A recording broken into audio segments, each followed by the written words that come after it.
నా పేరు రాధాకృష్ణ, హిందూ సేవా సమితి ఎడ్యుకేషన్ సొసైటీ అధ్యక్షుడిని. ఈరోజు మనం ఈసీఎల్ దగ్గర దాటిన తర్వాత చెర్యాల అనే గ్రామంలో ఉన్నాము. ఈ గ్రామంలో ఒక వినాయకుని విగ్రహాన్ని, ప్రతిమని నేను మీకు చూపిస్తున్నాను. ఈ యొక్క వినాయకుడు రాతి మీద చెక్కబడింది. దీని యొక్క వయస్సు చూస్తే మనకి చాలా ఆశ్చర్యం వేస్తుంది. 1000 సంవత్సరాల వయసున్న వినాయకుడి విగ్రహం ఇది. దీన్ని ఇక్కడ గ్రామంలో మళ్ళీ దేవాలయం కట్టి పునరుద్ధరణ దిశగా గ్రామ ప్రజలందరూ ముందుకు వెళ్తున్నారు. ఈ దేవాలయానికి చరిత్రకు సంబంధించిన సాక్ష్యంగా ఒక శిలాఫలకం ఇక్కడ ఉన్నది. ఈ శిలాఫలకం మీద రాసిన లిపి ఏదైతే ఉందో అది చాలా చాలా ప్రాచీన లిపి.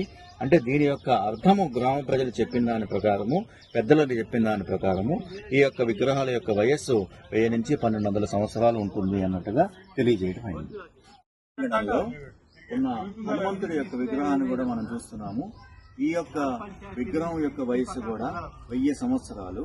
ఇక్కడ ఒక శివాలయం కూడా ఉండేది అన్న దానికి ప్రతీకగా మనం నందీశ్వరుని కూడా చూస్తున్నాము. ఇక్కడ శివలింగం ఇవన్నీ కూడా.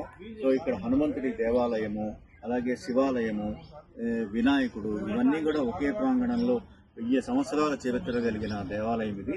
దీని పునరుద్ధరణ దిశగా గ్రామ ప్రజలందరూ కలిసి, యువకులు ముఖ్యంగా ముందుకు వచ్చి దీన్ని తమ భుజస్కంధాల మీద వేసుకొని పూర్తి చేసే ప్రయత్నం చేస్తున్నారు. ఇటువంటి దేవాలయాన్ని సందర్శించినందుకు, మీ అందరితో పంచుకుంటున్నందుకు కూడా నాకు చాలా సంతోషంగా ఉంది. జై శ్రీరామ్.